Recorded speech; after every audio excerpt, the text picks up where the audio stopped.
On today's show, the Atlanta Hawks know where they'll be playing on Tuesday in the play-in. That's the positive. On the negative side, a pretty bad loss, to be honest, at home against these zombie Sixers. We'll get into all of what transpired on the court, off the court situations, and the next step for the Hawks coming up.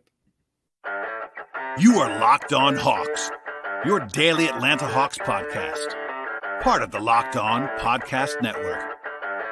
Your team every day.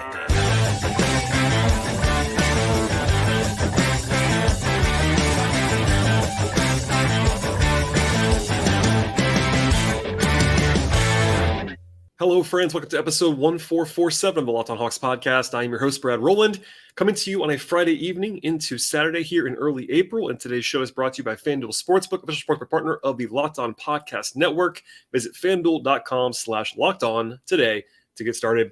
And today's podcast also will be diving in to what became a pretty bad loss for the Hawks at home. We'll get into all the context of a 136-131 overtime loss. But first, I want to tell you and encourage you to make us this podcast your first listen each and every day at Locked On Hawks. Check us out anywhere you get your podcasts, Apple, Spotify, YouTube, etc. And definitely click the subscribe button wherever you get this podcast. And we do appreciate you joining us on the show today. It was the final home game of regular season for the Hawks in this game. They're guaranteed at least one more postseason game, whether it be, spoiler alert, next Friday potentially, or something beyond that in the playoff series. But lots of stuff going on off the court. Miami clinched the division on Thursday and then lost on Friday, making them the 7 seed. And then before the Hawks game even concluded on this Friday evening, the Raptors lost to make things not matter actually in terms of the standings on the floor for the Hawks. And the Hawks are going to be the 8th seed no matter what happens on Sunday. That would have been the case no matter what the Hawks did, either win or loss tonight because of the way the Raptors performed on the road in Boston. But with that out of the way, and we'll come back to it later on just to wrap things up at the end of the show. But it was a very bad performance, honestly, from the Hawks. You might have thought that if you weren't watching this game and just saw the final score, you might have thought that the Hawks probably didn't need to win this game and probably didn't try very hard. But they were. They tried the entire game. They played all their guys, even in overtime. And the end result was not a good one for the Hawks. So, big picture, for some context here, I have to tell you at the top of the podcast that the Sixers were without all of their guys in this game. In fact, Joel Embiid, the presumptive or at least front runner for the MVP award, did not play. James Harden didn't play. Tyrese Maxey, Tobias Harris, D'Anthony Melton, PJ Tucker, all didn't play for Philadelphia. That's 6 of their top 8 guys, including their top 3 guys on offense. Also, it was a back-to-back for Philadelphia and not for Atlanta. So even with Hunter coming back and actually he returned in this game after missing 4 games in a row for Atlanta. So the Hawks were at completely full strength in terms of player availability. Philly missed their at least 6 of their top 8 guys back-to-back. Our friends at FanDuel made the Hawks 12-point favorites by tip-off in this game. And the Hawks ended up going to overtime and losing despite pushing foot to the floor the entire way. Trae Young played 43 minutes in this game. DeJounte Murray played 40 minutes. The Hawks were trying, and they just did not perform very well in this one. So, honestly, they weren't good on either end of the floor in this game. Oftentimes this Hawks team in particular, defensively, that's where they'll lose games. And look, defensively, the Hawks were not good in this one, but I'll start with the offense actually in this one because neither side of the floor was a positive. Atlanta ended up with a 111 offensive rating in this game. That's pretty bad against anyone, especially when you're facing a team that's not necessarily trying that hard and also playing some pretty bad players. There were some positives. The Hawks did shoot 70% from 2 almost, 68 points in the paint, so it wasn't that.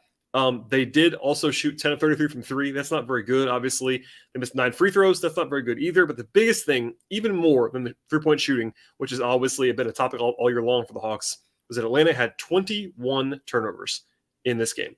It was a high-possession game. It was an overtime game, but that is still very, very bad ball security. They had 13 in the second half and then 2 more in overtime. So 15 turnovers after halftime. That is inexcusable. It's awful. That's the single biggest reason why the Hawks lost this game on offense anyway. Trae had 9 turnovers by himself.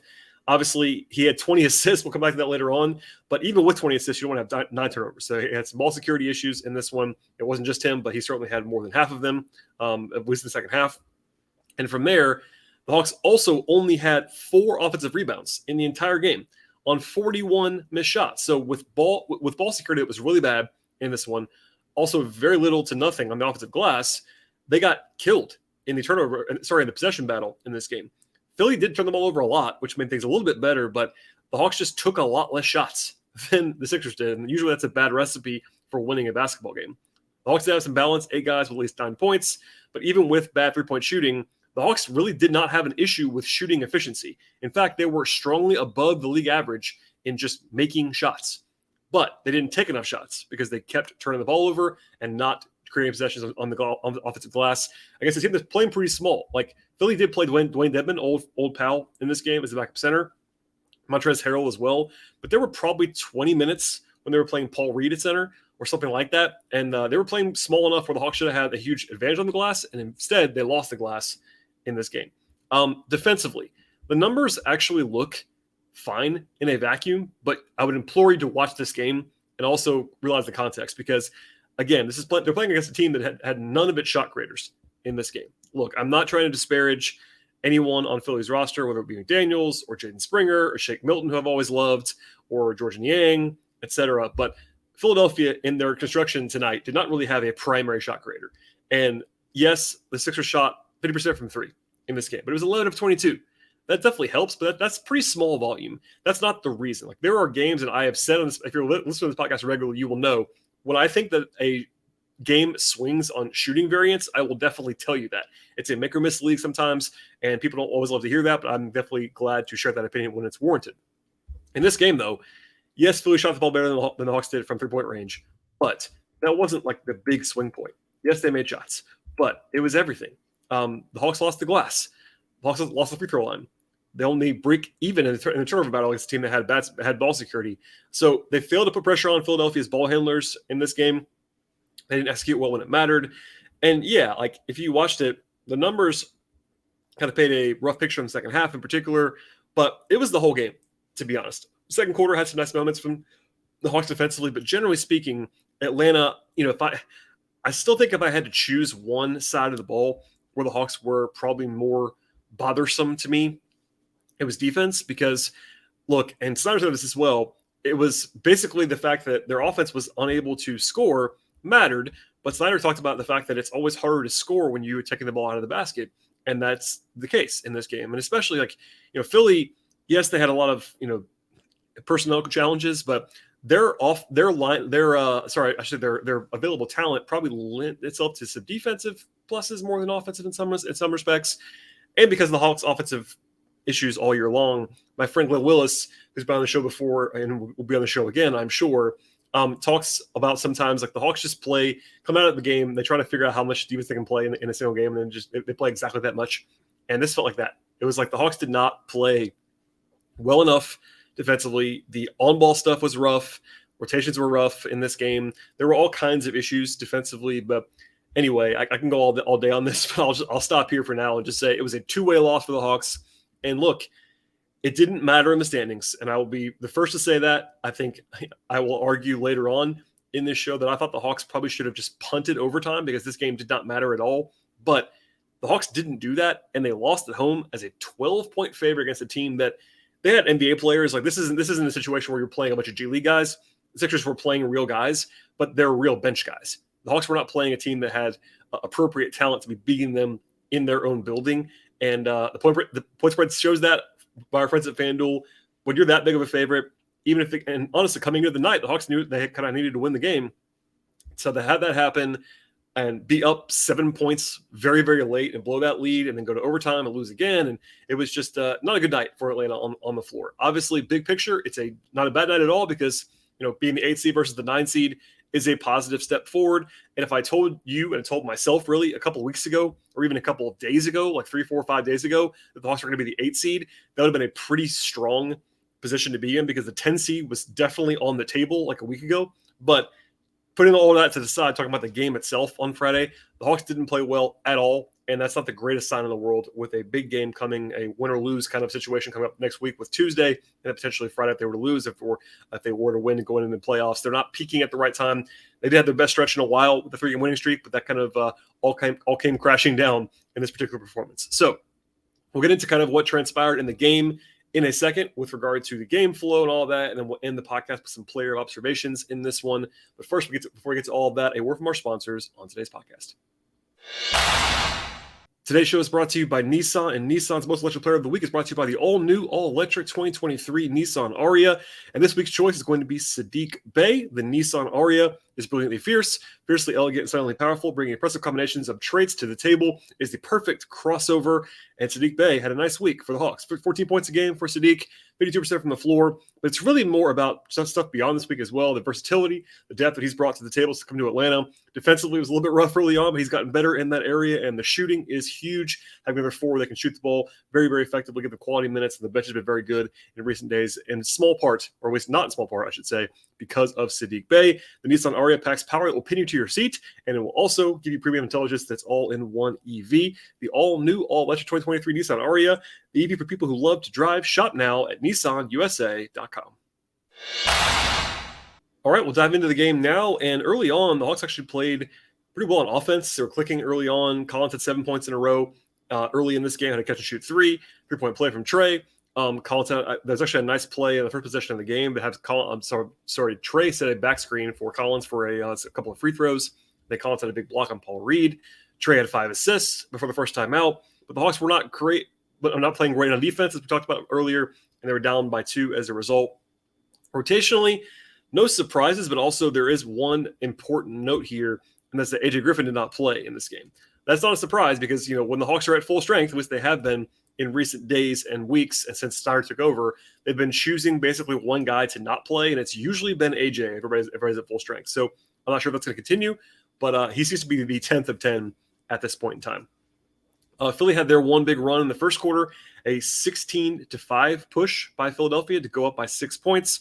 The lack of on-ball pressure was pretty stark against a team that had ball handling issues in this game. Philly scored 30 points on the first 20 possessions in this game. They were scoring at will early on. The Hawks did run an ATO again for Okongwu to take a three. He missed this one, but still they've been trying to kind of push that.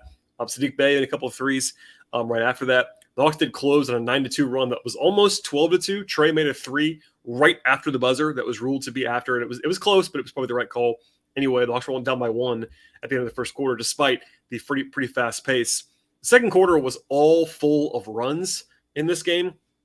It was Trae plus bench to start the second quarter, and it was basically been the go-to lineup recently. They've been kind of changing Trae's minutes a little bit. But again, big picture, the Hawks went up by 12 early in the second quarter because it was a 21-2 run by Atlanta, dating back to the end of the first quarter. At one point, they scored 15 points in a row, and the Hawks were asserting their dominance at that point in time. Philly missed their first, I believe, 10 shots in the second quarter. Jalen had a nice stretch, a couple of nice passes to Okongwu and Bogdanovic, but not to be outdone, the Sixers responded with a 12-3 run of their own. A couple of mistakes by the Hawks, turnovers by Okongwu and Trae, Capella missed free throws, etc. And then the Hawks answered at the very end of the quarter with an 8-0 run of their own. And then Hunter had a tip dunk, basically to put the Hawks up by 10 at the halftime break. So no damage done. The Hawks won the quarter by 11 points. And up 10 at the half, I felt like they were going to be in cruise control mode. Trae had 11 assists in the first half. They had 17 as a team. Defensively, it was not great, but they were still in perfectly fine position. Obviously, fast forward to the end of this one, it was not that way moving forward. There were some sloppy moments in the third quarter. There were some fireworks as well, a couple lob dunks by Collins and Murray in the third at the top. But Philadelphia was really cooking on offense. They had 26 points in the first 9 minutes or so. There were plenty of jokes, including one by me, about how the Hawks might have seen the Raptors score at halftime because Toronto was down by 28 points at halftime. So it was kind of like everyone, at least outside of the bubble, knew that the Hawks were probably going to be the 8 seed no matter what happened. I'm sure that maybe some guys knew, etc., but it was still pretty rough in the third quarter no matter what. Both teams, by the way, incapable of taking care of the ball, really the entire game, but especially in the third quarter. 15 combined turnovers in the third. If you do the math on that, that means that would be an average of 60 for a game, which means 30 per team. That would be sky high, obviously. These two teams were turning the ball over a lot in this game, but it was crazy in the third quarter. 8 for Philly, 7 for Atlanta. And even when both teams took shots, they actually made them. They just could not actually get shots at the rim in the third quarter. I think in part due to the frustration about their perimeter defense in this game, and really in general the last weeks and really all season long, Snyder went to Aaron Holiday. It started the fourth quarter. I joke because it might have been because Quinn saw the score of the Raptors game, but Aaron came in for DeJounte, really alongside Trae. It wasn't like he was playing in place of Trae when they were kind of just pedaling off. They tried, I think, Holiday because of defense, and he was fine in his small stint, but that was kind of it. The league got down to 2. I won't bore you with all of it because it's like one of those weird things, but the Hawks did have one stretch where they actually made three threes in a row with Bey, Collins, and Hunter. but defensively, gave it right back. They were up by 7 points a few different times, a couple of big threes by Collins. Murray had a nice drive, actually, to go up by 7 with 150 to go in regulation. And again, the Hawks managed to blow that lead. Philly scored 7 points in about a minute to tie it. That was the first tie of the whole second half. So the Hawks have been leading, the game for basically the entirety of 3 quarters at that point. And then they blew a 7-point lead, 150 to go, and it was tied.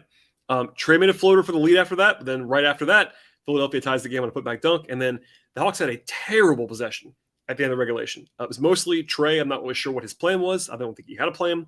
Ended up being a shot clock violation, which you just cannot take there. You got to shoot the ball at some point. Anyway, that was the end of that. And then in overtime, I'll just say this. I don't think it's that big of a deal, but if I was Landry Fields, I would have probably called down and punted the overtime period with the third unit. The game, because the team in the moment, they obviously want to win. Guys want to compete. I'll be the first to say that. Sometimes we forget. I'm admitting that I do this myself. That these guys are not robots, and like they want to win a competition that they're playing in. I get all that, but I think once it was clear that they did not win a regulation, it was like, okay, guys, let's pull off here. It was instead though the starters plus Bay in place of Hunter. I think Hunter had a minutes restriction after being out for 4 games. Also, they inexplicably played Bogey again in the fourth for about, 30 seconds. But he hadn't played like 40 minutes. I would not have played Bogey again. No matter what, Philly scored the first 4 possessions of overtime. So the Hawks were down by 7 with like a minute and a half to go. They got it back to 2 at one point, but they never actually never actually led again. Trae missed a free throw late, and then they sort of a dagger 3 by George Niang in the final seconds to kind of seal things off. So I don't know. It wasn't that bothersome to me that they didn't punt the overtime period, but the Hawks didn't play very well, obviously, after halftime. Ends up being a minus 15 second half for Atlanta, basically from up 10 all the way down to minus 5 at the end of this game. Obviously, the extra 5 minutes count, but to lose by that margin while trying at home to the Sixers team is pretty decisive. There were some inexplicable moments. Even the guys who played well, as we'll come back to, had some bad moments in this one. The bench was good for the most part, but even they weren't great in the second half. The starters, same strengths and weaknesses, etc. So we'll get into kind of how everybody played in this one. But as far as like the game flow itself, it never felt like the Hawks were going to lose, to be candid, at least in my mind. But they just could not slam the door. Like they were up, again, for 3 straight quarters and up by 7 with 150 to go. But it was just like little things. They have a bad turnover at a bad time. And again, about to go back to this one more time here, but defensively, they just could not make Philadelphia uncomfortable. The turnovers were the turnovers, and there were lots of them from the Sixers, but they got a lot of shots. They got a lot of just, for me, the thing that always has been the theme of the season. And look, the Hawks are 41-40, and I'll just leave this here for now. But I think if you are sort of handicapping the entire season, there are all kinds of things you can get into, but I think the single biggest issue that the Hawks have had all year long has been perimeter defense and being able to contain ball handlers and point of attack, and that was the case again tonight. Like they had other issues too, turning the ball over on offense, etc., but the Hawks have not been able to play defense on the perimeter all year long, and that was again what happened here. And it was part of the puzzle, not all the puzzle, but it was just it's sort of unavoidable for me to. I can't ignore that. It's just one of those things. Like it's been sticking out all year long. I would say in the majority of 81 games, and it's going to be a problem they're going to have to address moving forward. But we'll leave it there for now. The Hawks were not able to secure this win, and by the end, it didn't matter. But still, kind of a frustrating performance on the whole from this Hawks team. All right, we'll get into the player observations at the end of the podcast, as well as a brief look ahead to what's to come, because there is a lot to talk about in the next few days and weeks. But first, though, a word from our sponsors on the show. Today's show is brought to you by FanDuel, and the NBA playoffs are almost here. It's the perfect time to download FanDuel, America's #1 sportsbook. If you're a new customer to FanDuel, you get a no-sweat first bet up to $1,000. That means bonus bets coming back to you. Your first bet does not win with FanDuel. Download the FanDuel Sportsbook app right now. It's safe, it's secure, and super easy to use. Bet on anything you're looking for across the sports world, including point spreads and totals and money lines and player props, and really across sports. There's a lot to get to beyond basketball, of course. There's baseball stuff there and tennis and golf and all that fun stuff across the board.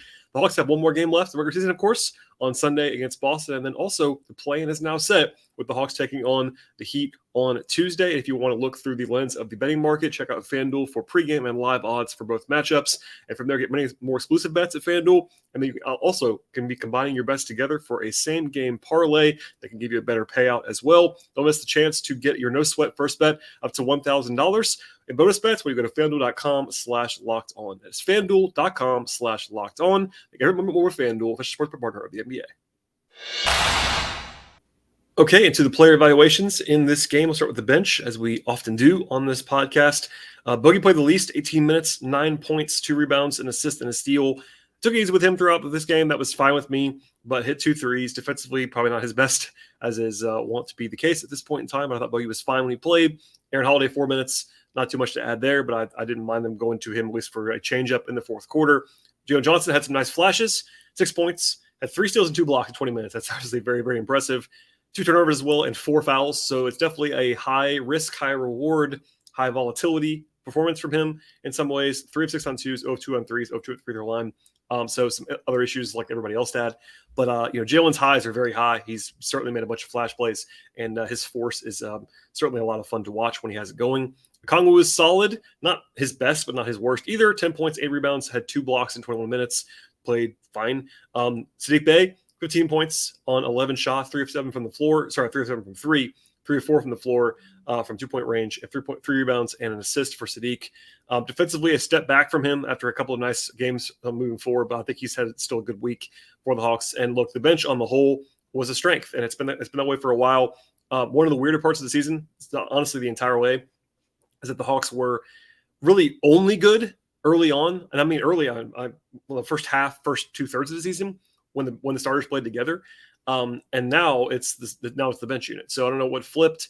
Part of that I think is the way that Snyder approaches things, and maybe they're trying to get some different stuff done with the starters that they were before. But it's been a stark flip. It's a little bit interesting to me. It doesn't mean the starters are just bad now, which is I think kind of the consensus that's happening in Hawksland. But it's one of those things that's been undeniable in recent days. That more often than not, it's been the bench kind of pushing things in the right direction. To the starters. Capella was solid, not his best game. I don't think 12 points, 4 rebounds in 32 minutes, I should say. Missed four free throws. He wasn't alone, but those were the four big misses. 2 blocks and a steal for Clint. He was okay, but I probably would have gone with Kong a little bit more in the fourth quarter potentially. Hunter looked like himself in good and bad ways, I would say. 14 points, 4 rebounds. Had 1 assist, no turnovers, but took a couple of iffy shots. Did have a nice tip dunk with some force, 1 of 4 from 3, 5 of 7 on 2s. So he was fairly efficient in this one, but defensively not his best work by any stretch of the imagination as he returns back from the knee issue. Obviously a good sign that he played at all. I would have been pretty careful with him. I think the Hawks would have been too. So I think him playing is a good sign that he is not going to have any like long-term issues with his knee, but we'll see. John Collins, 19 points, 8 rebounds in 32 minutes. 3 of 7 from 3. He's been shooting the ball a heck of a lot better recently. I talked about that a lot on the last show, so I'll leave it there for now. But he's been shooting the ball better. Defensively, he was pretty solid. 4 or 5 on 2s, 3 of 7 from 3. Had a block that was pretty huge in the first quarter, I believe it was. So he was not a problem at all in this game. Played fine. And then Young and Murray. So Murray, 19 points in 40 minutes. He had a game worst, minus 23. He was on the floor with the starters, but not with the bench unit when they had their big run.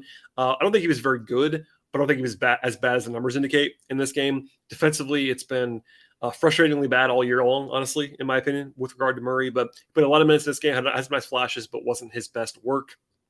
And then Trae had a very interesting game. So we'll start with the positive. That was obviously the headliner.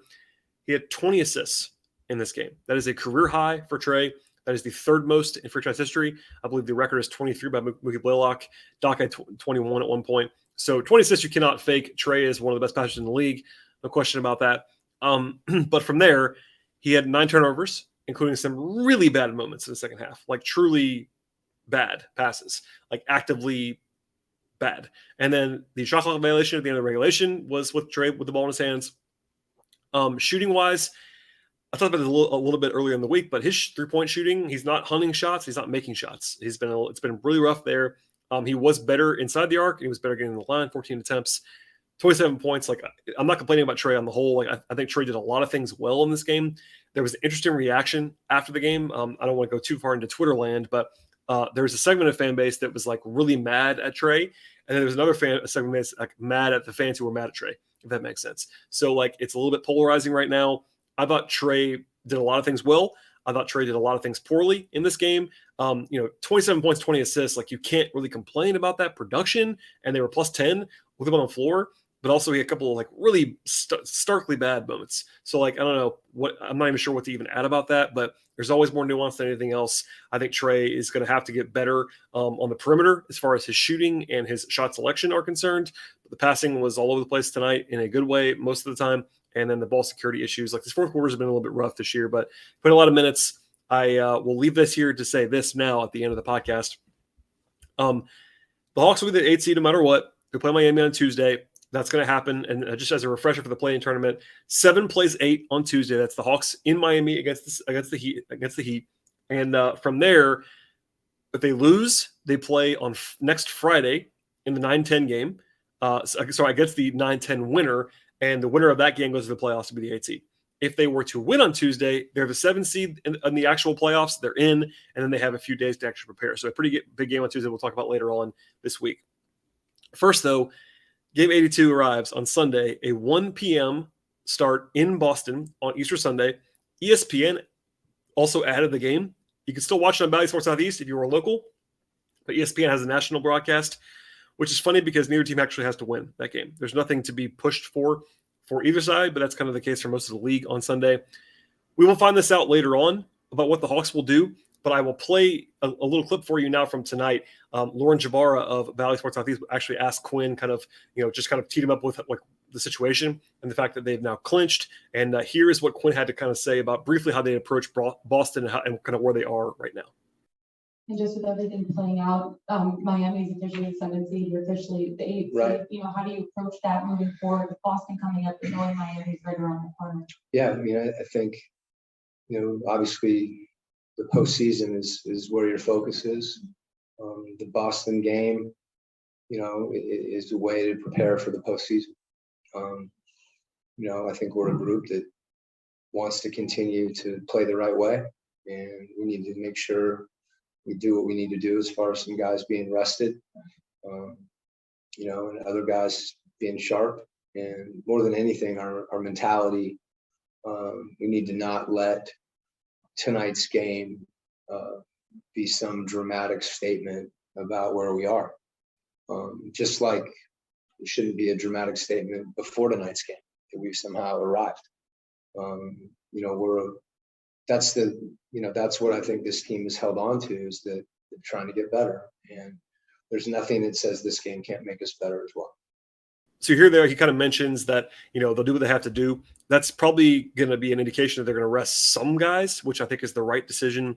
For me, this is just my opinion now. I'm not reporting this. I would be sitting at least 5 guys on Sunday. And those 5 guys in no order are Trae, DeJounte, Capella, Bogdanovich, and Hunter. Those guys I would not play. Now, Trae and Murray, for obvious reasons, they're your best players, your high minute guys. Capella has had, obviously an older guy, a lot of wear and tear. You want him fresh for Tuesday. Bogdanovich, same as Capella, even more so. Bogey has the knee issue. He's not been playing back-to-backs. Another couple days would be good for him. And the Hunter has the active injury concern. So those are the 5 guys that I would definitely not play any of those guys. Then it'd be fine with me if they sat any combination of Collins, Okongwu, and Bey. So that's their top 8 basically. I would set them all probably if it was up to me. But I can always see playing Collins, Okongwu, and Bey, or at least some combination of those guys. Collins has been playing in the league a long time. Bey is just getting to Atlanta, so if they want to play whatever, Okongwu, same thing. But they could, in my mind, get through the game very easily with Jalen Johnson, AJ Griffin, Aaron Holiday, Garrison Matthews, Bruno, Vic Krejci, Tyrese Martin, Donovan Williams, and Trent Forrest. They'd be pretty small, but they would at least have Bruno. They would at least have Jalen as like some bigs. Vite has big man size in some respects. And by the way, it doesn't actually matter because there's nothing on the table with regard to win or loss. Now, if I had to guess, they'll probably play somebody else. Maybe Okongwu is probably the most likely guy. He's still a young guy, etc. But if they play anybody other than those bench guys, I would probably take it easy with them, not push them minutes wise. So Sunday's game is just like a get out of there healthy, get some tune-up stuff. But you heard what Quinn said. We'll see if they decide to play guys. We'll see what the injury report says on Saturday. But we'll have a podcast after that game. It'll probably be a little bit shorter than usual because there's not really a whole lot of impact on that contest. But then we'll have more content from there because we already know at this point in time the Hawks are going to play the Heat on Tuesday. And I'll just say this now.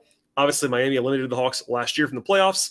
They really embarrassed Atlanta in a lot of ways. I think, Trae had this like all-time disaster playoff series. The Hawks made changes based on that series. I think the DeJounte move was a direct response to how that series went against Miami. So, same opponent again. Obviously, the Heat are not playing as well this year, but still the same stars, Jimmy and Bam, still the same head coach, Eric Spoelstra.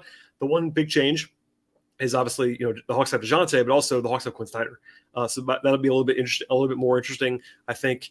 And look, Miami's going to be favored in that game. They're playing at home, but the Hawks can certainly win that one. And if they win that one, then we'll have some time to prepare for the playoff series. And if not, we'll pivot to play-in coverage on Friday against the winner of Raptors and Bulls, which is going to be happening on Wednesday. So a lot to get to in the future, but an interesting day at the office for the Hawks, not in the best way possible, but still the 8 seed, again, is a good result compared to a few days ago, a bad result compared to a few months ago, but that's the middle ground of the season, and the Hawks are still one game away from being potentially 41-41, which is wild, but here we are again, and we'll leave it there for now. All right, that's it for me. Listen to the podcast, wherever you get your podcasts, Apple, Spotify, also on YouTube, Google Play, etc. Please subscribe to the show as well.